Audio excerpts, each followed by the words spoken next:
Eu só estava tentando tirar os sapatos quando minha tia me encurralou para fofocar sobre a minha situação profissional.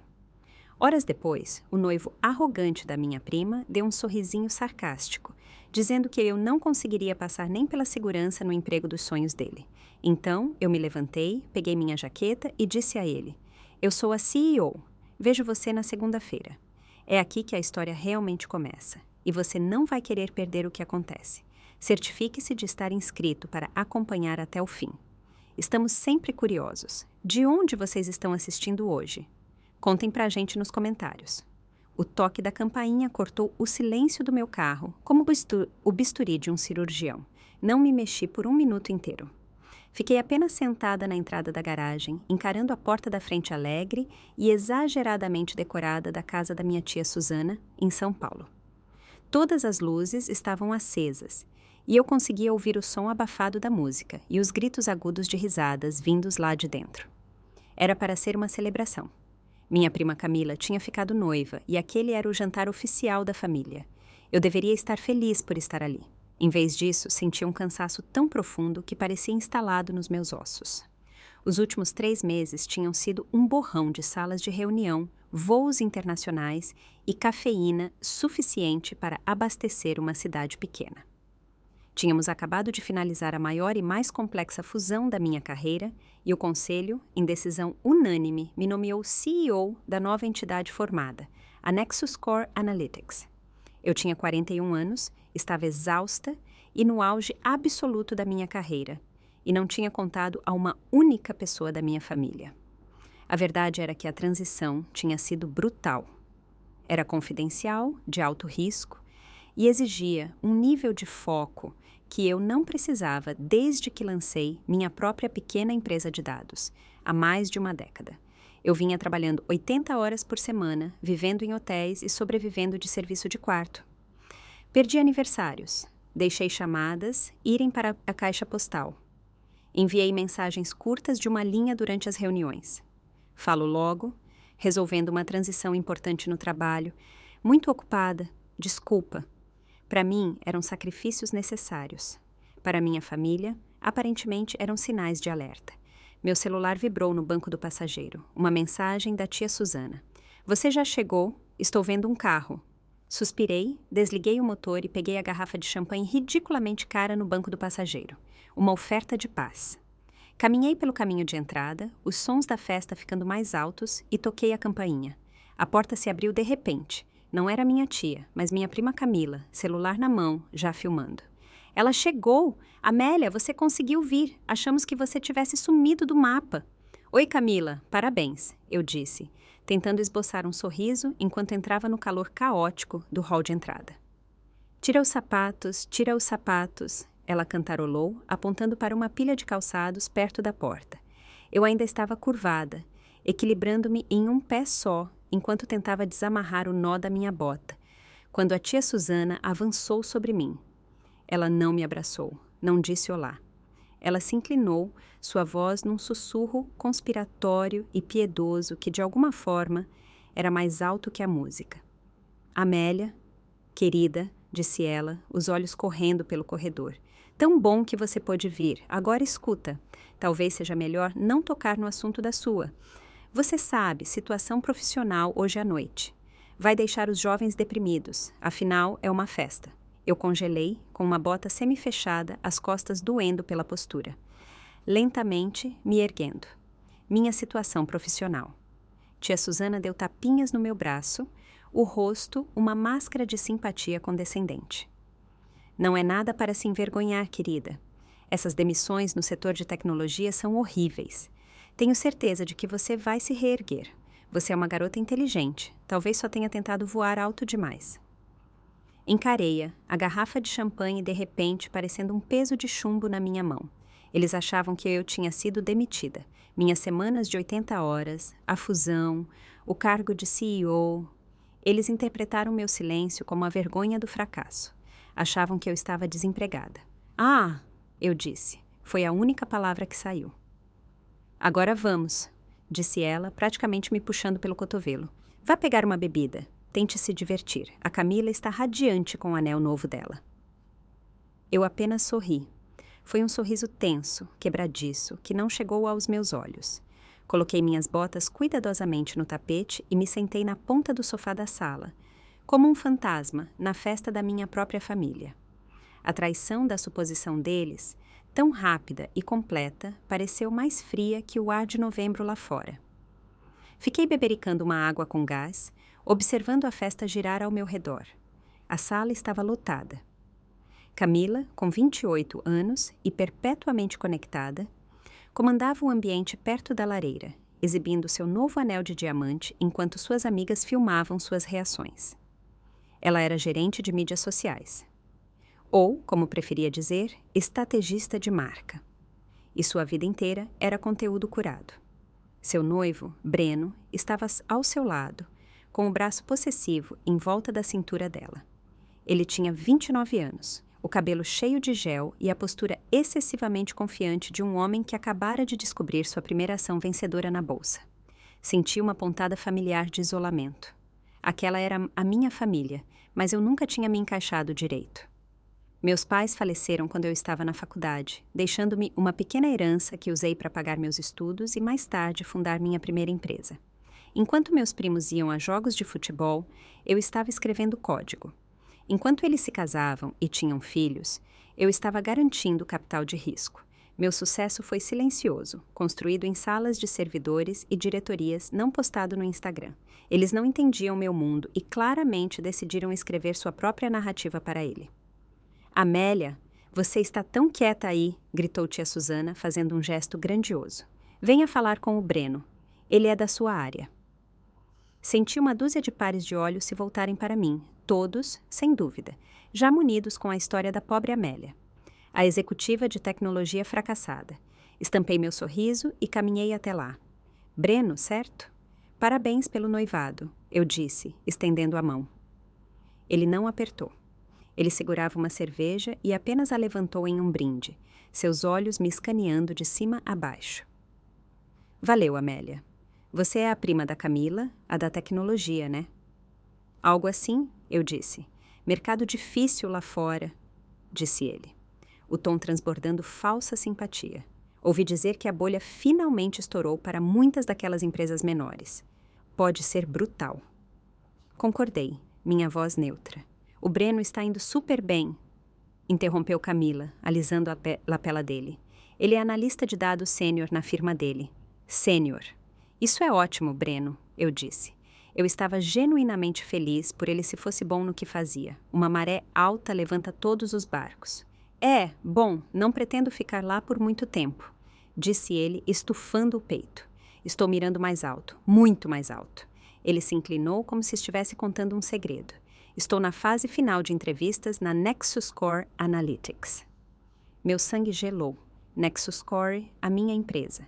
A empresa cujo novo papel timbrado, guardado em uma caixa no meu escritório em casa, trazia o meu nome no topo. Ah, sério? Eu disse, mantendo a voz leve. Nexus Core, já ouvi falar, empresa de elite. Elite nem começa a descrever, desdenhou Breno. Eles são impenetráveis, só pegam o topo do topo. Eles estão cuidando da análise de... Bom, provavelmente nem posso falar. Contratos de confidencialidade, você sabe como é. Assenti lentamente. Eu sabia tudo sobre os contratos de confidencialidade. Eu tinha redigido metade deles. Tem sido um processo exaustivo, continuou ele, claramente curtindo os holofotes. 6 rodadas de entrevistas, perfil psicológico, exame prático. A maioria das pessoas roda antes mesmo da primeira triagem por telefone. Mas, você sabe... Ele deu de ombros, tentando parecer modesto e falhando espetacularmente. Eles gostaram do que viram. Tenho certeza de que gostaram, eu disse. Uma ideia, pequena e afiada, começou a se formar na minha mente. Quando é a sua entrevista final? Segunda-feira, disse ele radiante. Às 9 da manhã em ponto, com a nova equipe executiva. Eles estão vindo de avião só para me conhecer, pelo visto. Estão, é? Eu disse. Aquilo era novidade para mim. Minha agenda para segunda de manhã dizia 9h. Entrevista final com candidato a analista de dados, Breno Keller. Era o Breno. Meus pensamentos internos se cristalizaram. Não era mais uma ideia vaga, mas um plano duro e claro. Eles tinham esquecido uma coisa crucial. Eles me viam como um fracasso, uma descartada. Tinham esquecido quem eu era, o que eu tinha construído e do que eu era capaz. Tinham esquecido que no meu mundo, informação é tudo. Bom, Breno, eu disse, levantando minha água com gás. Boa sorte, espero que dê tudo certo para você. Obrigado, disse ele, já se voltando para seu público de adoradores. Mas eu não preciso muito de sorte. Quando se tem talento, você faz a sua própria. Eu apenas sorri e desapareci de volta para as sombras da sala, o plano se encaixando confortavelmente. O resto do jantar foi uma aula de piedade passivo-agressiva. Tia Susana insistiu que eu ficasse com a cadeira mais confortável, aquela com a almofada murcha, como se eu fosse uma inválida. Ela continuava empilhando comida no meu prato, dizendo: "Coma tudo, Amélia. Você precisa manter as forças. Você parece tão estressada." Cada comentário era um corte de papel. Cada olhar era carregado de condescendência. Eles estavam me tratando como um caso de caridade. E a pior parte era que pareciam estar gostando. O meu fracasso fazia os sucessos medíocres deles brilharem mais. Os seguidores de Camila no Instagram e o emprego de analista sênior de Breno pareciam mais significativos quando comparados à minha suposta ruína. Pensei em todos os anos em que apoiei essa família. Não era só dinheiro, embora houvesse isso. Eu paguei o curso de corretora da tia Susana. Cobri silenciosamente a entrada do primeiro apartamento da Camila quando ela reclamou do aluguel, tratando aquilo como um investimento familiar. Eu recebia o Natal todo ano na minha casa enorme e vazia, porque eles amavam o espaço. Fui mentora dos amigos da Camila, escrevi cartas de recomendação e fui fiadora de um empréstimo de carro para um tio. Minha vida adulta inteira, eu fui a rede de segurança silenciosa e confiável da família. No momento em que me afastei por 3 meses para lidar com o maior desafio da minha carreira, eles não me deram o benefício da dúvida, não ligaram para perguntar se eu estava bem. Pularam para a conclusão mais negativa e dramática possível. Eu estava acabada, e agora sentiam pena de mim por isso. O prato principal foi retirado e tia Susana trouxe um cheesecake. Aquela foi a deixa para Breno retomar sua performance.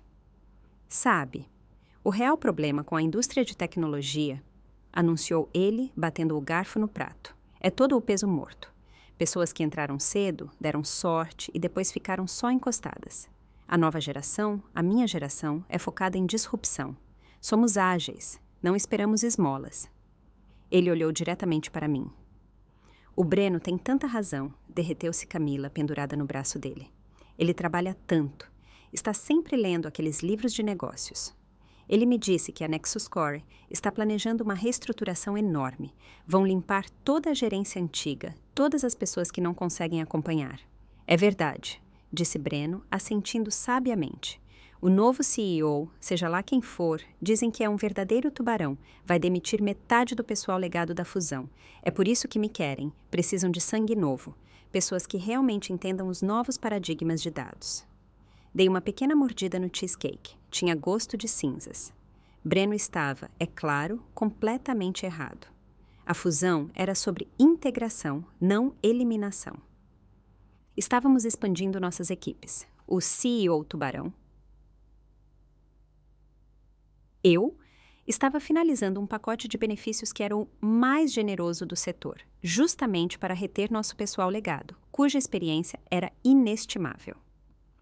O sangue novo de que ele falava era para complementar, não substituir. Ele estava apenas repetindo palavras de efeito que leu em algum blog, tentando parecer importante, e estava usando essa fantasia para me pintar como obsoleta.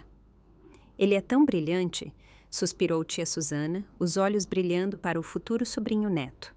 "É maravilhoso que a Camila tenha encontrado alguém tão ambicioso, tão seguro." A implicação pairava no ar, densa e sufocante, ao contrário da Amélia. Breno, que agora eu reconhecia como o principal antagonista da minha noite, não era apenas arrogante. Ele era deliberadamente cruel. Não estava apenas tentando se autoelogiar. Estava tentando fazer isso pisando na minha suposta cova. Ele não era apenas um fanfarrão, era um abutre. Ele se inclinou sobre a mesa com um sorriso cheio de dentes. "Não se preocupe, Amélia. Tenho certeza de que ainda há lugar para... Bom, para pessoas com a sua experiência. Talvez em consultoria Ou você pudesse dar aula em algum cursinho técnico, quem sabe? Olhei para ele. Olhei de verdade. Ele era o espécime perfeito de confiança medíocre. Ele não era brilhante. Era apenas barulhento. Tinha um emprego de nível médio em uma empresa sem nome e, de alguma forma, conseguiu chegar na base do blefe até a ponta da entrevista final na minha companhia. Ele não tinha ideia do que novos paradigmas de dados significavam. Ele era um leitor de roteiro, não um estrategista. Obrigada, Breno, eu disse, minha voz perfeitamente estável. Vou manter isso em mente. Ensinar parece gratificante. Ele se recostou, convencido, acreditando claramente que tinha vencido o embate. Achava que era o tubarão. Não tinha ideia de que era o peixinho e estava nadando no meu oceano. Meu celular vibrou no bolso. Uma mensagem do meu novo diretor de operações. Preparação final para segunda, 9 horas. Arquivo do candidato em anexo. Olhei para a mensagem e depois para Breno, que agora contava uma história barulhenta e chata sobre suas tacadas de golfe. A armadilha não estava apenas montada. A isca estava na minha mão. O caminho de volta para casa foi silencioso. A raiva e a mágoa da festa tinham esfriado, transformando-se em um núcleo duro e denso de determinação. A vítima passiva que se sentou no sofá e aceitou a piedade deles tinha ido embora. A CEO estava de volta ao controle. Entrei na minha casa escura e silenciosa, acendi as luzes do meu escritório e me sentei à mesa. Meus monitores ganharam vida. Certo, Breno Keller, sussurrei para a tela. Vamos ver quem você é de verdade. Abri o arquivo enviado pelo meu diretor. O currículo do Breno era impressionante no papel. Tinha se formado com honras. Tinha todas as certificações certas. Seu cargo atual de analista de dados sênior estava em destaque. Sua carta de apresentação era uma obra-prima de jargões corporativos, atingindo cada palavra-chave que procurávamos. Sinergia, escalabilidade, proativo, orientado a dados. Mas algo parecia errado. Ele afirmava ter especialidade em 3 modelos de análise proprietários, 2 dos quais eram novíssimos e altamente complexos. Minhas próprias equipes ainda estavam se familiarizando com eles. Seria improvável que um analista de nível médio de um concorrente tivesse domínio sobre eles. Isso não era mais apenas uma briga de família. Era uma preocupação profissional. Ele viria para uma entrevista de alto nível na segunda-feira, e eu era quem daria a palavra final. Meu trunfo não era apenas a verdade. Era todo o aparato da minha empresa. Passei a primeira hora da minha investigação fazendo o que eu fazia de melhor, analisando dados. Fiz uma verificação de antecedentes. Não uma busca casual no Google, mas uma verificação corporativa completa de alto nível, do tipo que fazemos para todas as contratações de executivos. O primeiro sinal de alerta apareceu a 1h15 da manhã. O emprego anterior dele, que ele dizia ter deixado por uma melhor oportunidade, tinha uma observação. Ele não tinha apenas saído. Tinha sido desligado por acordo mútuo. Código corporativo para demitido sob ameaça de processo judicial. Cavei mais fundo, usei meu acesso a redes profissionais e cruzei as datas de emprego dele. Ele tinha um buraco de 6 meses no currículo que cobriu esticando as datas de 2 outros empregos. Depois, olhei suas credenciais universitárias. Ele se formou com honras, mas seu diploma era em administração de empresas, não em ciência da computação ou análise de dados, como ele dera a entender. Ele fez alguns cursos de certificação, mas nunca passou nos exames finais dos níveis avançados. O Breno no papel era uma estrela de alto desempenho. O Breno real era uma mentira cuidadosamente construída. A armadilha nem precisava ser montada. Ele estava caminhando direto para ela. Ele acreditava que viria na segunda-feira para impressionar alguns executivos com suas palavras de efeito. Não tinha ideia de que estava entrando em um exame final com a própria diretora. E eu tinha o gabarito de toda a vida dele. Passei os 2 dias seguintes, o resto do meu fim de semana, me preparando. Mas não estava me preparando para o jantar, estava me preparando para a entrevista. Analisei sua candidatura original, seus envios de exames práticos e todas as notas das suas 5 rodadas de entrevistas anteriores. O exame prático dele era decente. Ele sabia o básico, mas claramente travou nos problemas mais complexos, e suas explicações escritas eram vagas, baseando-se pesadamente em jargões para mascarar a falta de compreensão real. Ele tinha sido aprovado por gerentes de RH juniores, que ficaram impressionados com sua confiança e seu currículo recheado de palavras-chave. Ele nunca tinha enfrentado um verdadeiro especialista, nunca enfrentara alguém que não pudesse ser enganado. Na noite de domingo, meu telefone tocou. Era a tia Susana. "Amélia, querida", disse ela com a voz melosa. "Estou ligando só para saber como você está. Você saiu tão de repente ontem. Está se sentindo bem? Sei que deve ter sido difícil ver o Breno sendo tão bem-sucedido. É um lembrete doloroso de... Bem, você sabe... Estou bem, tia Susana", eu disse, olhando para a planilha na minha tela, detalhando as inconsistências do currículo de Breno. "Só tive uma semana longa." "Claro, querida. Bom, só queria te contar que o Breno foi tão fofo depois que você saiu.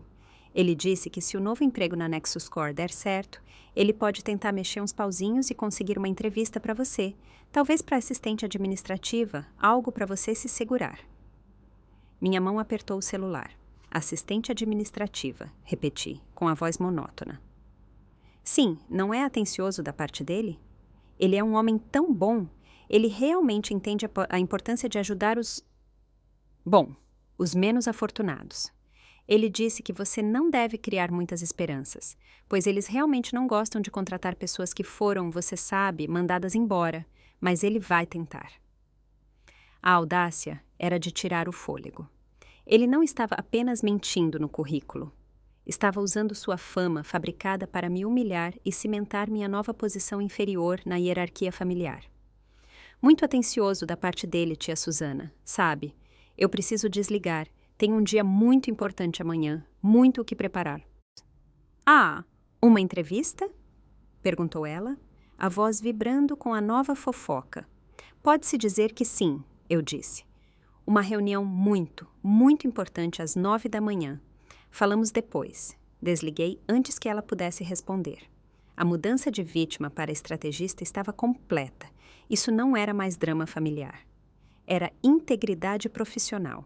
Breno Keller não era apenas um noivo arrogante, era um fraudador, e ele estava tentando entrar mentindo na minha empresa. O relógio na parede da sala de conferências no 40º andar marcava 8h85. A sala estava silenciosa, o único som era o zumbido baixo da cidade lá embaixo. Meu diretor de operações, David, e minha chefe de RH, Maria, estavam sentados à minha frente na longa mesa de vidro polido. "Você tem certeza disso, Amélia?" Maria perguntou, batendo sua caneta. "Ele passou por 5 rodadas. Ele é confiante." "Ele é um vigarista", eu disse, sem levantar os olhos do arquivo à minha frente. "O currículo dele é ficção e o exame prático dele é um trabalho de nível júnior disfarçado com um nível de confiança absurdo. Ele é exatamente o tipo de peso morto que ele finge desprezar." "Então, como você quer conduzir isso?" perguntou David com um leve sorriso. Ele me conhecia bem. "Ele espera uma conversa informal para se conhecerem com a nova equipe executiva", eu disse. "Em vez disso, vai passar por uma auditoria técnica comigo. Vocês dois estão aqui apenas para tomar notas." Às 8h59, a voz da minha assistente veio pelo interfone. O Sr. Keller chegou. "Mande entrar?" eu disse. A porta se abriu e Breno Keller entrou. Seu terno era caro. Sua gravata estava perfeitamente atada. Ele era a própria imagem do sucesso. Ele entrou decidido, mão estendida, com um sorriso predatório enorme no rosto. "Bom dia!" ele bradou. "Breno Keller, um verdadeiro prazer conhecer a..." Ele parou.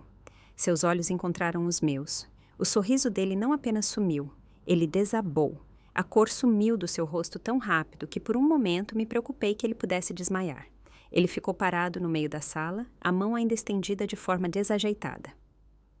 "Amélia?" ele sussurrou. "Sr. Keller", eu disse, minha voz, nítida e formal. Não me levantei. Apenas apontei para a cadeira vazia na ponta oposta da mesa. "Por favor, sente-se. Temos muito a discutir." Ele tropeçou até a cadeira. Seus movimentos eram robóticos. Ele olhava de mim para David, depois para Maria, com os olhos arregalados de pânico. Eu não entendo. Camila, a prima dela... O que você está fazendo aqui?" Eu trabalho aqui, eu disse calmamente. Eu sou Amelia Thorne, a CEO da Nexus Core Analytics. Estes são David Chen, nosso diretor de operações, e Maria Flores, nossa chefe de recursos humanos. Bem-vindo à sua entrevista final.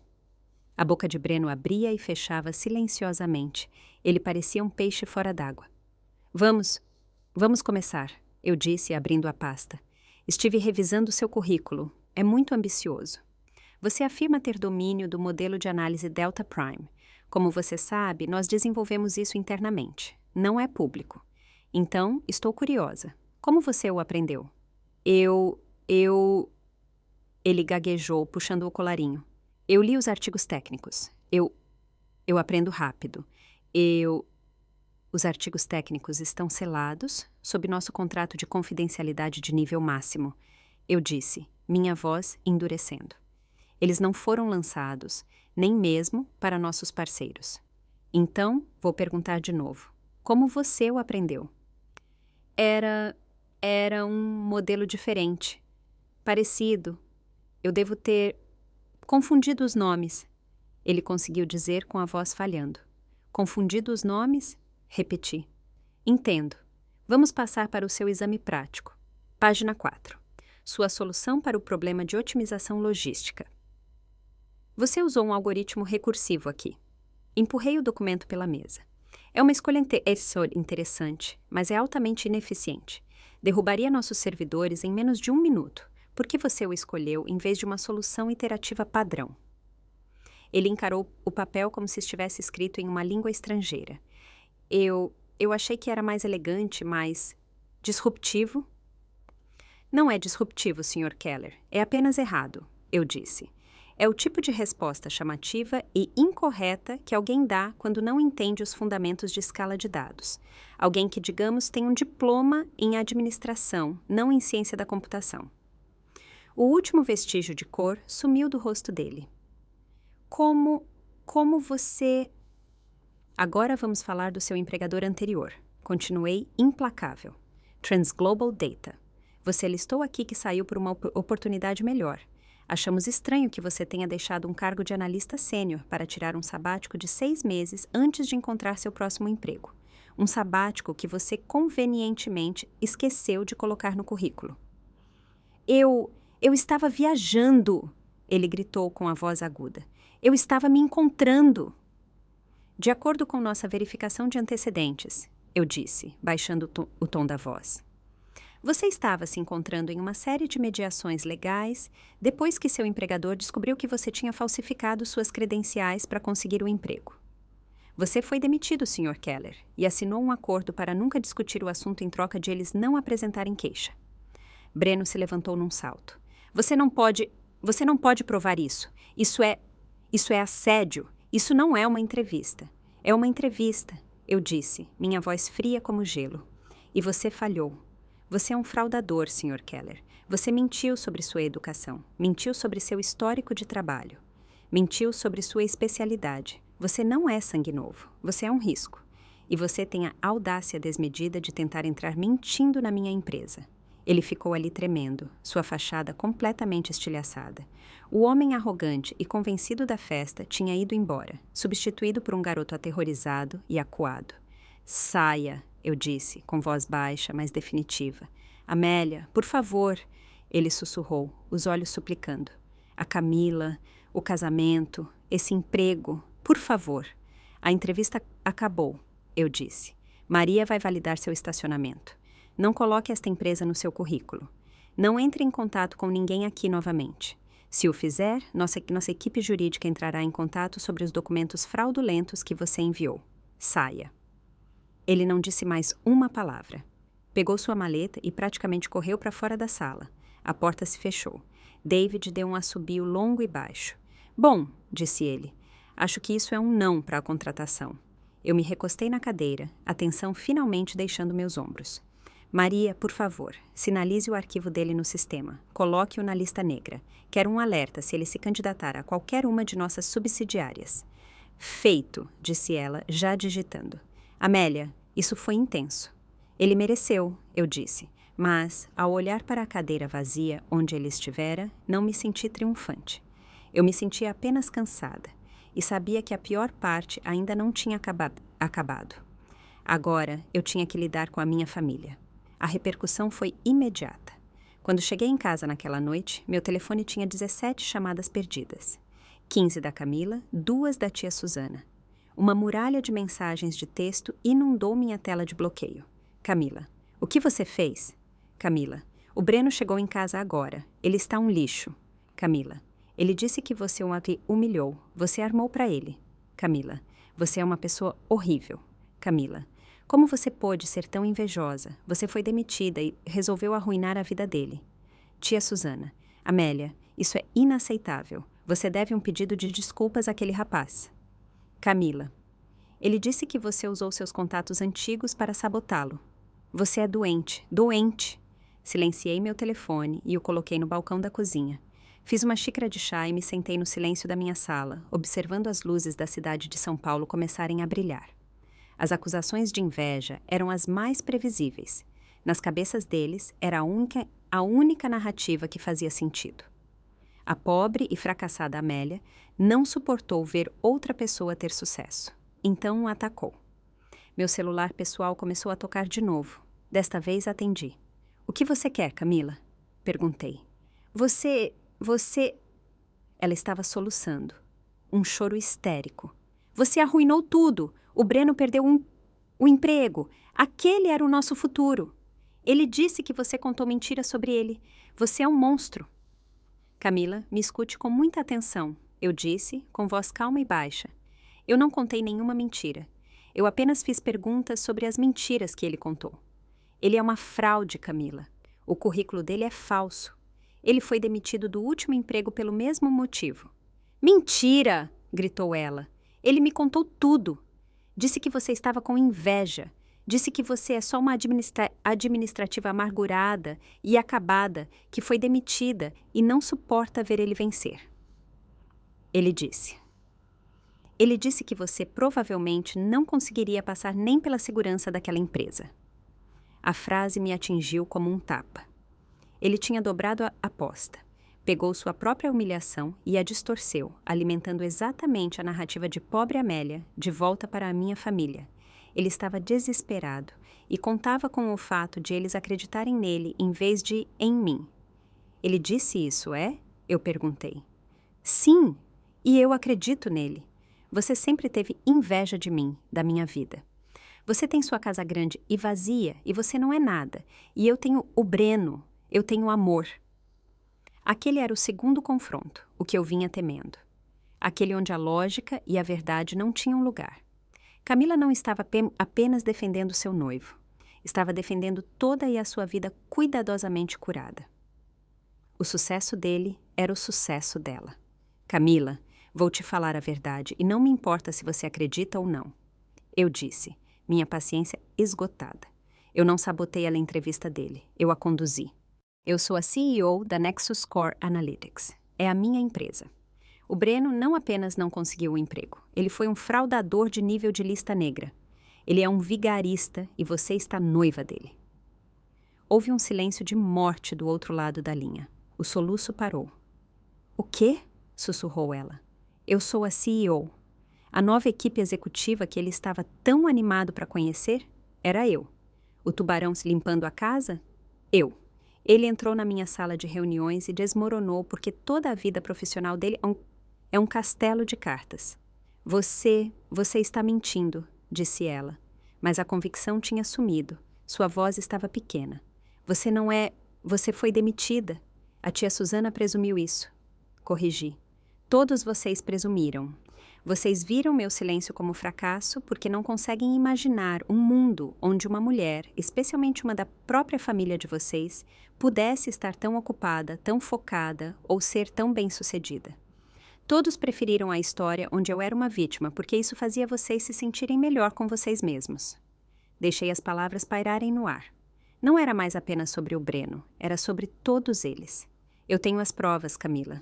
Eu disse, suavizando um pouco o tom. Ela ainda era minha prima. Tenho a verificação de antecedentes. Tenho o acordo legal do último empregador dele. Tenho o registro dos exames de certificação em que ele reprovou. Ele está mentindo para você. Manda, sussurrou ela, com a voz tremendo.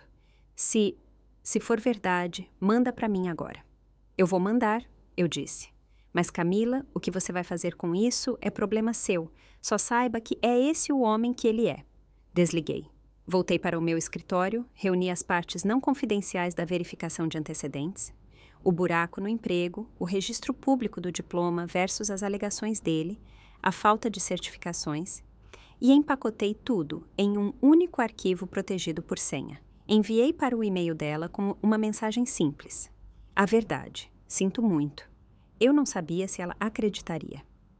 Não sabia se ela ficaria com ele, mas eu tinha apresentado meu caso. O feitiço do Breno charmoso e bem-sucedido estava quebrado, estilhaçado por alguns fatos simples e irrefutáveis. O resto era com ela. 2 semanas se passaram em silêncio. Eu me joguei de volta ao trabalho, finalizando a fusão, integrando as equipes e tentando esquecer a bagunça tóxica daquela festa. Não ouvi uma palavra de Camila ou da tia Susana. As mensagens de texto pararam. Era uma trégua estranha e fria. Então, recebi um convite. Era um cartão formal de cor creme com relevo dourado. Você está cordialmente convidado para celebrar o noivado de Camila e Breno. Seria uma festa naquele sábado, em um restaurante chique no centro. Meu estômago embrulhou. Eles ainda estavam juntos. Camila viu as provas e escolheu a mentira. Ou pior, Breno, de alguma forma, a convenceu de que aquilo também era falso. Havia um bilhete manuscrito no pé do cartão, na caligrafia curvilínea da tia Susana. Amélia, por favor, venha. Significaria muito para a Camila ter toda a família lá. Vamos deixar aquela situação desagradável para trás. Situação desagradável. Foi assim que ela chamou. Meu fracasso era fofoca. Minha verdade era uma situação desagradável. Eu sabia exatamente o que era aquilo. Não era um ramo de oliveira. Era uma execução pública. Eles iam anunciar o noivado oficialmente. Breno estaria ao lado de Camila, e a minha presença seria um sinal da minha rendição. Eu seria a prima triste e solitária forçada a comparecer e aplaudir o sucesso do homem que eu tentei sabotar. Eles estavam construindo uma narrativa e eu estava sendo escalada como a vilã que se arrependeu. Eu não ia deixar aquilo acontecer. Confirmei presença. Na noite de sábado, não me vesti como a pobre Amélia. Usei minha armadura de CEO, um terno preto de grife com corte afiado, saltos que clicavam com autoridade no chão de mármore e meu cabelo preso em um coque profissional elegante. Entrei naquela sala de jantar privativa e a conversa parou. Tia Susana, Camila e Breno estavam na cabeceira da longa mesa, cercados por parentes e amigos. Breno segurava uma taça de champanhe, com um sorrisinho triunfante e arrogante de volta no rosto. Quando me viu, o sorriso dele aumentou. Ele achou que eu estava ali para implorar perdão. Amélia! Tia Susana cantarolou, correndo até mim. Você está ótima. Estamos todos tão felizes que você caiu em si. Estou aqui apenas para celebrar, tia Susana, eu disse, com voz agradável. Sentei-me, suportei os brindes. Ouvi as amigas da Camila bajularem o anel. Ouvi Breno falar alto sobre a cultura de trabalho tóxica na Nexus Core e como ele tinha escapado de uma furada. Ele descreveu os executivos como amargurados, desqualificados e invejosos. Ele nunca olhava para mim, mas cada palavra era para mim. Finalmente, após o prato principal, tia Susana se levantou e bateu na taça. Um brinde ao feliz casal, Camila e Breno. Estamos radiantes em dar as boas-vindas ao Breno em nossa família.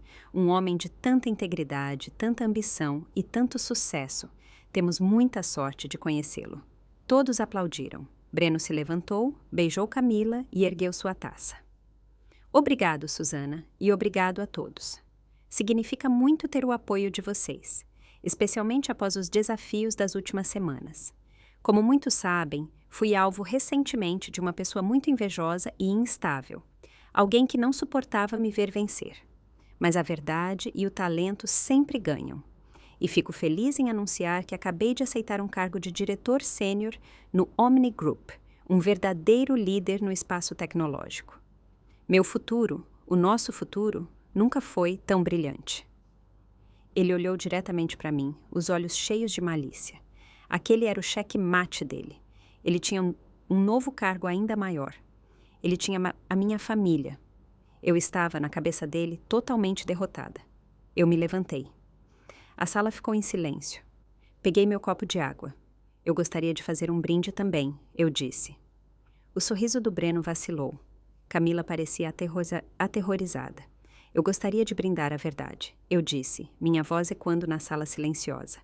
Breno, parabéns pelo novo emprego no Omni Group. É uma empresa fantástica. Eles são um dos nossos maiores clientes. Deixei aquilo ecoar. O Breno tem razão, continuei, caminhando lentamente ao longo da mesa. Ele foi alvo, sim, mas não de uma pessoa invejosa. Ele foi alvo de suas próprias mentiras. Ele não foi recrutado pelo Omni Group. Ele foi alocado. Do que você está falando, Amélia? Tia Susana disparou. Sente-se. Você está passando vergonha. Eu não estou nem um pouco envergonhada, tia, eu disse. Mas o Breno deveria estar. Veja bem, depois que ele foi retirado do meu prédio por fraude no currículo, eu fiquei com um problema. Ele era, como você disse, da família. Então, eu fiz uma ligação. Não para prejudicá-lo, mas para gerenciá-lo. Virei-me para Breno, cujo rosto agora estava branco como papel. Liguei para o CEO do Omni Group, um velho amigo meu. Disse a ele que eu tinha um candidato único, um homem com um dom para o storytelling criativo no currículo. Disse a ele que esse homem estava noivo da minha prima e que eu consideraria um favor pessoal se ele pudesse encontrar um lugar para ele. Um lugar onde ele não pudesse causar nenhum dano real. Um lugar onde o cargo de diretor sênior fosse apenas palavras em um cartão de visitas, sem equipe real e sem acesso a dados sensíveis. Olhei para o Breno. Acredito que a posição que criaram para você é na divisão de projetos especiais, o que, traduzindo, significa que você vai organizar os bingos beneficentes e as vendas de doces da empresa. Seu chefe reporta ao meu diretor de relações com clientes. Eu recebo um relatório semanal sobre o seu desempenho. E o seu salário? Ele está sendo faturado como uma taxa de consultoria que sai diretamente da conta discricionária da minha empresa. Você não trabalha para o Omni Group, Breno. Você trabalha para mim. A sala estava gélida. Ninguém se mexia. Você... Breno gaguejou, a voz engasgada. De nada, a propósito, eu disse. Você queria um emprego bem pago em uma firma de elite.